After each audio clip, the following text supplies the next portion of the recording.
সবমুখর একটি পরিবেশের মধ্যে দিয়ে সদস্যরা ভোট দিচ্ছেন। আমি সকল সদস্যদেরকে আন্তরিকভাবে আমার প্যানেলের পক্ষ থেকে পরিবর্তন ও উন্নয়ন প্যানেল, যেটি ব্যালট নাম্বার 21 থেকে 40, সেই প্যানেলের পক্ষ থেকে সকল সদস্যদেরকে আমি আন্তরিকভাবে ধন্যবাদ জানাচ্ছি। এই দাবা দেওয়ার মধ্যে যে তারা এত আন্তরিকতার মধ্যে দিয়ে যে ভোট দিতে আসছেন, আমি এই জন্য তাদের প্রতি কৃতজ্ঞ। আমি আশা করছি যে তারা আমাদের এই প্যানেলকে ভোট দিয়ে জয়যুক্ত করার ক্ষেত্রে এগিয়ে দিবেন। আশা করি আরও যারা ভোট দিতে আসবেন আমাদের প্যানেলে ভোট দিবেন। আমাদের প্যানেল জয়যুক্ত হলে আমরা এই ইনস্টিটিউটে যে সমস্ত কর্মকাণ্ড আছে সেই কর্মকাণ্ডের উন্নয়নের ক্ষেত্রে আমরা ভূমিকা রাখব এবং বিশেষ করে যারা এখানে সদস্য আছে তাদের পরামর্শ অনুযায়ী আমরা যাতে আমাদের কর্মকাণ্ড চালাতে পারি সেইভাবে আমরা তাদের সাথে যোগাযোগ করব এবং আমরা এই আমরা পরিষদে বসে আমাদের এই উন্নয়নের ক্ষেত্রে ভূমিকা রাখব। কোনো বিশৃঙ্খলা নেই। আর যেহেতু বৈশাখের খরা, সেইটাও একটু মানুষের কষ্ট আছে সেদিক থেকে।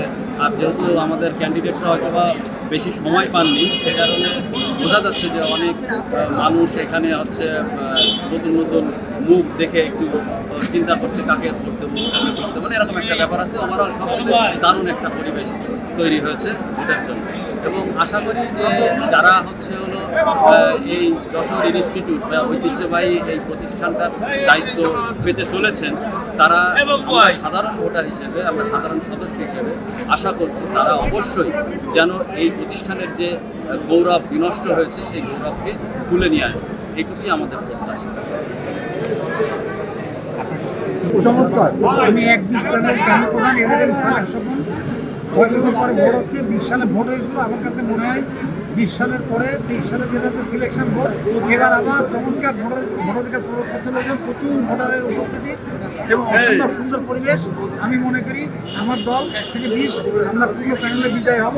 আমি বিজয় হয়ে আমাদের যে সম্মানিত যারা সদস্য আছেন তাদের যে দাবি দেওয়া আছে আমি চেষ্টা করবো সততার সাথে আমি সেগুলো পূরণ করার।